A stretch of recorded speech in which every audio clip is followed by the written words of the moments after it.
Hello student, स्वागत है आप सभी का त्रिपाठी कोचिंग क्लासेस पर। आज हम भौतिक विज्ञान कक्षा 12 के कुछ ऑब्जेक्टिव लेकर आ चुके हैं। देखेंगे बहुत ही महत्वपूर्ण पेपर की दृष्टि से बहुत ही महत्वपूर्ण क्वेश्चन है ये। इनको आपको तैयार करके ही जाना है। जितने भी मॉडल सेट लाए जा रहे हैं उनका लगातार रिवीजन करते रहना है। तो चलिए शुरू करते हैं। देखिए क्या बोल रहा है, सही विकल्प चुनकर लिखिए। यह प्रकार के अर्धचालकों में बहुसंख्यक आवेश वाहक होते हैं। आवेश वाहक है इलेक्ट्रॉन, होल, न्यूट्रॉन, गतिशील आयन। तो यह प्रकार के अर्धचालकों में बहुसंख्यक क्या होते हैं? इलेक्ट्रॉन वाहक होते हैं। क्या होते हैं? इलेक्ट्रॉन वाहक। यन से इलेक्ट्रॉन, याद रखिएगा, यन से इलेक्ट्रॉन। तो यन प्रकार के अर्धचालकों में बहुसंख्यक आवेश वाहक होते हैं। कौन से होते हैं? इलेक्ट्रॉन, यन से इलेक्ट्रॉन। और पी प्रकार में क्या होते हैं? पी प्रकार में होल होते हैं। क्या होते हैं? होल, बहुसंख्यक होल होते हैं, याद रखिएगा। देखिए क्या दिया, वायु का परावैद्युतांक होता है। वायु का परावैद्युतांक कितना होता है? वायु का परावैद्युतांक 1 होता है। कितना होता है? 1। वायु का परावैद्युतांक कितना होता है? 1। अगर यही पूछ लेता आपकी जगह, वायु की जगह किससे पूछ लेता? धातु से पूछता कि धातु का परावैद्युतांक कितना होता है, तो आपको बताना पड़ता। तो धातु का याद रखिएगा, धातु का होता है अनंत, वायु का होता है 1, वायु का होता है 1 और धातु का होता है धातु का होता है अनंत, याद रखिएगा। अगर आपसे धातु पूछे तो अनंत करना है, ठीक है। देखिए तीसरा क्वेश्चन क्या बोला है, गतिमान आवेश उत्पन्न करता है। ये पिछले भी सेट में हो चुका है।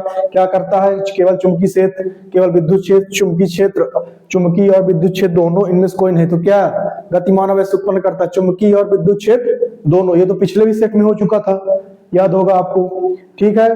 चौथा देखिए कौन सा बोला, किरचॉफ का धारा वितरण का प्रथम नियम पालन करता है। धारा वितरण का प्रथम नियम किसकी पालना करता है? ऊर्जा संरक्षण के नियम का, कि आवेश संरक्षण के नियम का, कि संवेग संरक्षण के नियम का, कि द्रव्यमान संरक्षण के नियम का। तो याद रखिएगा किरचॉफ का जो प्रथम नियम था, तो क्या बोला था?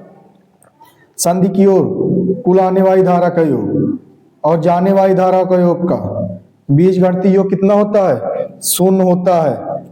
क्या बोला था? सभी धाराओं का बीज घटती योग क्या होता है? 0 होता है, ठीक है। तो ये बोला था।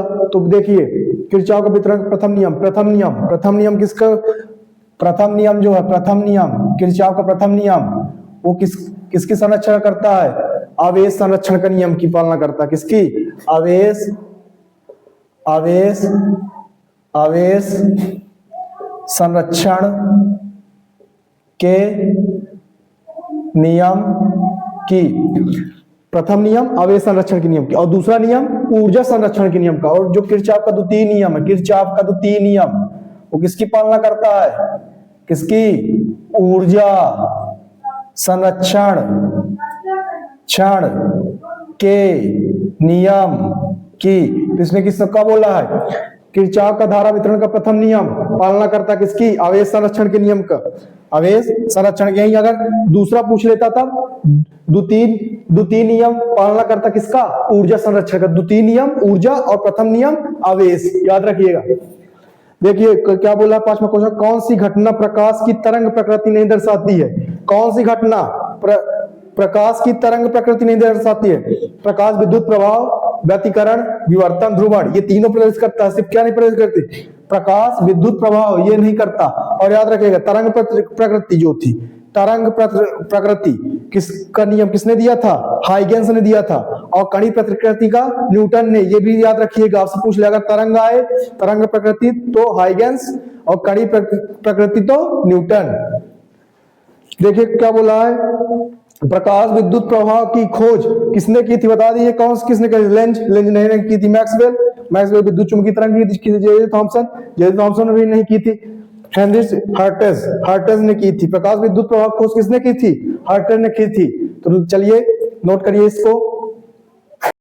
क्वेश्चन नंबर दूसरा देखिए क्या बोला है, विद्युत क्षेत्र की दिशा में चलने पर विभव खाली स्थान है।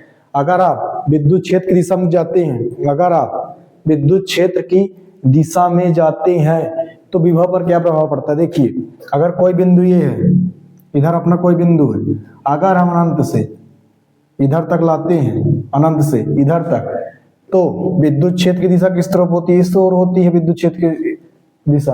अगर किसी आवेश को, मान लीजिए परीक्षण आवेश की नॉट को अगर अनंत से यहाँ अंदर तक किसी बिंदु पर लाते हैं, मान लीजिए पी बिंदु तक कोई बिंदु है, अगर वहां तक लाते हैं तो इसकी डायरेक्शन क्या है ये, और विद्युत क्षेत्र की डायरेक्शन क्या है ये।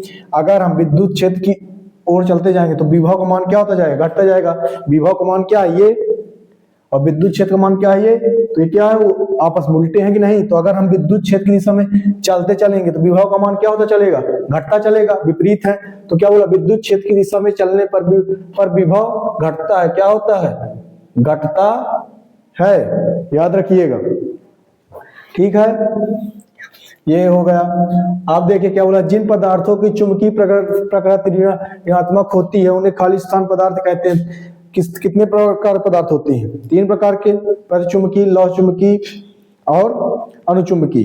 तो कैसी प्रकृति है, ऋणात्मक है। अगर कोई सी प्रकृति अगर ऋणात्मक है तो कौन सी होती है, प्रतिचुंबकीय होती है। क्या होता है, प्रतिचुंबकीय, याद रखिएगा, प्रतिचुंबकीय।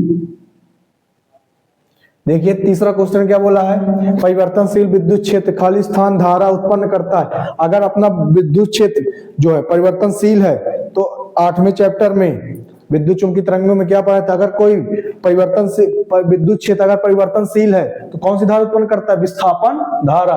तो परिवर्तनशील विद्युत क्षेत्र खाली स्थान धारा उत्पन्न करता है, कौन सी धारा, विस्थापन धारा उत्पन्न करता है। ये विस्थापन धारा की परिभाषा भी हो गई कि परिवर्तनशील विद्युत क्षेत्र विस्थापन धारा उत्पन्न करता है।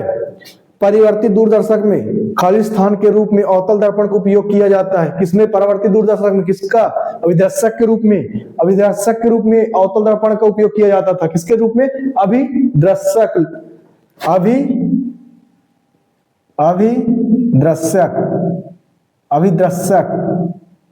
अभिदर्शक के रूप में अवतल दर्पण का उपयोग किया जाता है। संयोजकता बैंड के ऊपर स्थित बैंड को क्या बोलते हैं, चालन बैंड। अगर संयोजकता बैंड के ऊपर स्थित कोई बैंड है तो उसको क्या बोलते हैं, चालन बैंड कहते हैं। कौन सा बैंड, चालन बैंड, चालन बैंड कहते हैं, ठीक है। पी प्रकार के अर्धचालकों में खाली स्थान की सांद्रता इलेक्ट्रॉनों की सांद्रता की तुलना में अधिक होती है। अब देखिए पी प्रकार और एन प्रकार, एन प्रकार में एन से इलेक्ट्रॉन, एन प्रकार में सब बहुसंख्यक आवेश वाहक क्या होते हैं, इलेक्ट्रॉन, और पी प्रकार में बहुसंख्यक आवेश वाहक क्या होते हैं, होल होते हैं, ठीक है ना। तो इसमें क्या बोला है, पी प्रकार के अर्धचालकों में खाली स्थान की सांद्रता इलेक्ट्रॉन की सांद्रता की तुलना में अधिक होती है। किसकी अधिक होती है, होल की। किसकी होती है, होल की अधिक होती है, ठीक है। तो नोट करिए इसको। चलिए देखिए क्वेश्चन नंबर 13, सत्य सत्य। चालक के भीतर स्थिर विद्युत क्षेत्र शून्य होता, सत्य है। अगर कोई अपना चालक है, अगर अपना कोई चालक है उसके अंदर का विद्युत क्षेत्र कितना होता है, शून्य होता है। ये सत्य है, ये क्या है, सत्य है। क्या बोला है, चुंबकीय क्षेत्र रेखाएं सदैव बंद पास बनाती हैं। चुंबकीय क्षेत्र रेखाएं, कहाँ, ये एन और ये साउथ, ये नॉर्थ, कहां से कहां तक, नॉर्थ से साउथ। कैसे, नॉर्थ से साउथ ऐसे होती है, नॉर्थ से साउथ की ओर। तो कैसा बनाती है, एक बंद पास बनाती है। तो चुंबकीय क्षेत्र रेखाएं सदैव बंद पास बनाती है, सत्य है।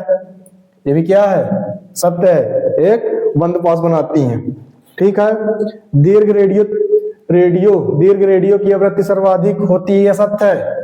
असत्य है, गामा की सर्वाधिक होती है, इसकी सबसे कम होती है, गामा की सबसे अधिक होती है। इसकी तरंग दैर्घ्य अधिक होती है, दीर्घ रेडियो की क्या होती है, तरंग दैर्घ्य अधिक होती है, ठीक है।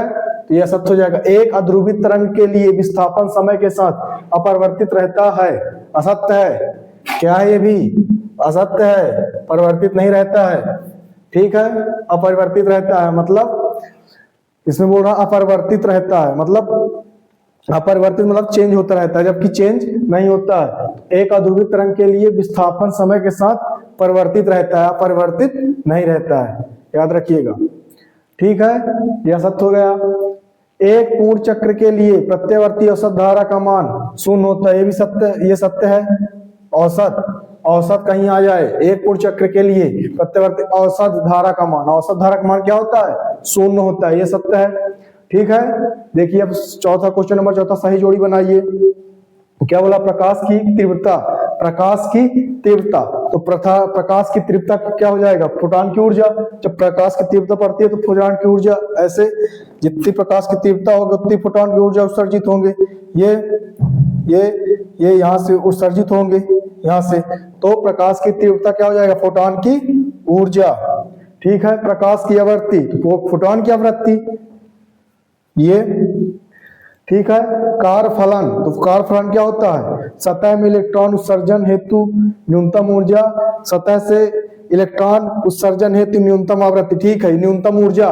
कारफलन क्या होता है? सतह में इलेक्ट्रॉन उत्सर्जन हेतु न्यूनतम ऊर्जा। कितनी न्यूनतम ऊर्जा आवश्यकता होती है, वही होता है। तो क्या हो जाएगा? तीसरा ये हो जाएगा। अब सतह से इलेक्ट्रॉन उत्सर्जन हेतु न्यूनतम आवृत्ति दहलीय आवृत्ति कहलाती है। दहलीय आवृत्ति कितने? 5। ये 5वां हो गया।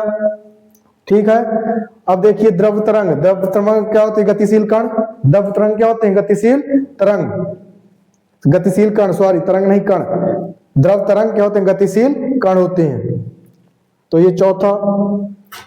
प्रकाश की कणीय प्रकृति, तो आइंस्टीन। कौन? आइंस्टीन। अब देखिए इधर डाउट मत खाइएगा कि आप कहीं से डाउट आ जाए।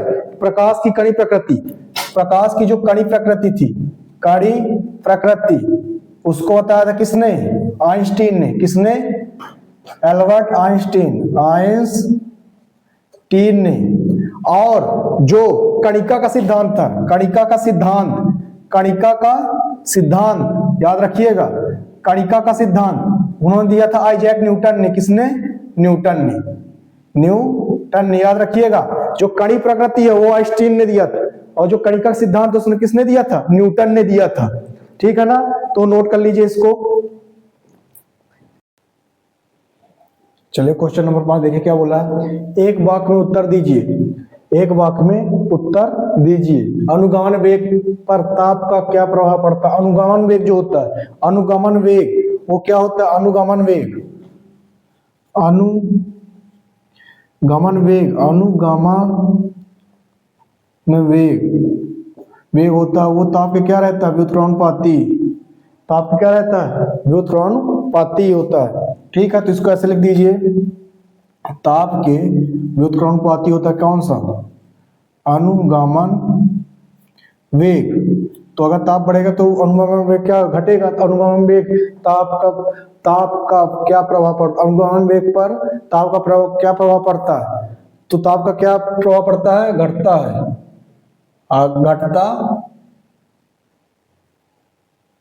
घटता है। इधर लिख दीजिए उत्तर, इधर नीचे लिख दीजिए। अनुगमन वेग पर क्या प्रभाव पड़ता है? तो घटता है। ठीक है, विकिरण की ऊर्जा तथा आवृत्ति में क्या संबंध है? विकिरण तथा ऊर्जा और आवृत्ति में संबंध होता है ना। तो क्या बोला? E बराबर एच न्यू। ई क्या है? ऊर्जा, न्यू क्या है? आवृत्ति। ये होता है, ये तो पहले भी पढ़ चुके हैं। ठीक है, तीसरा देखिए, लेंस की क्षमता का मात्रक क्या होता है? लेंस की क्षमता का मात्रक तो क्या होता है? P बराबर 1/f होता है, 1/f होता है। तो क्या होता है इसका मात्रक? डायऑप्टर, डायऑप्टर। ठीक है ना? कैपिटल डी से प्रदर्शित करते हैं। और अगर एक डायऑप्टर और मीटर में संबंध पूछ ले तो एक डायऑप्टर बराबर होता है 1 मीटर इनवर्स। 1 meter inverse. क्यों? फोकस दूरी की मात्रक क्या हो गया? मीटर। तो इसको ऊपर ले जाएंगे तो मीटर इनवर्स हो जाएगा, और इसका मात्रक शक्ति क्या हो गया? डायऑप्टर। तो याद रखिए क्या बोला है? लेंस की क्षमता का मात्रक क्या होता है? डायऑप्टर, डायऑप्टर। ठीक है, 3 हो गया। चौथा देखिए, दिष्ट धारा के लिए संधारित्री प्रतिघात कितना होता है? अनंत होता है। दिष्ट धारा के लिए संधारित्री प्रतिघात कितना होता है? अनंत होता है। अब देखिए यहाँ क्या बोला?